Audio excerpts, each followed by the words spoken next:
dapat tayo ngayon is that hindi tayo dapat manahimik. Hindi pwedeng sabihin natin na, ayoko mag-ingay, ganyan na talaga yan.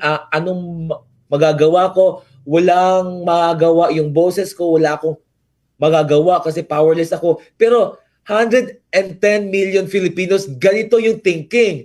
Pero isipin mo, kung lahat tayo thinking na parang hindi, pupunta ako ng rally, magde-demonstrate ako, magsasalita ako, I will condemn this bad behavior that is systematic na sa gobyerno natin. I will condemn corruption, I will condemn killings, I will condemn everything that oppress and deprive the Filipino people. But no, nagiging complicit tayo, nananahimik tayo, parang okay na to, bahala na. We always have that kind of thinking.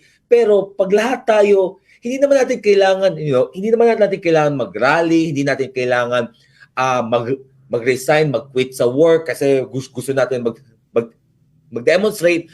The mere fact na magko-condemn tayo, that actually holds so much power. Pero hindi tayo, nagiging complicit tayo, hindi natin ina-express yung anger natin kasi feeling natin wala tayong kapangyarihan. Pero the fact na lahat tayo ganito yung thinking, actually meron tayong kapangyarihan kung lahat tayo ay magsama-sama para i-condemn tong mga activities na ito.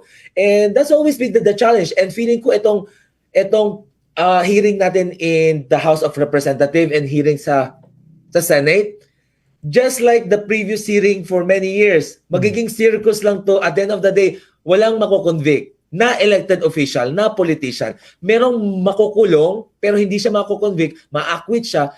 Meron tayong magiging scapegoat dito. Like for example, si Napoles, naging scapegoat siya. Siya naging number one icon of the crime. Not to supposedly, ang dapat icon of the crime, etong elected officials kasi sila ang nag-facilitate, sila ang nag-allow, sila ang pumirma, sila yung punot dulo ng corruption, but sila ang hindi nako-convict.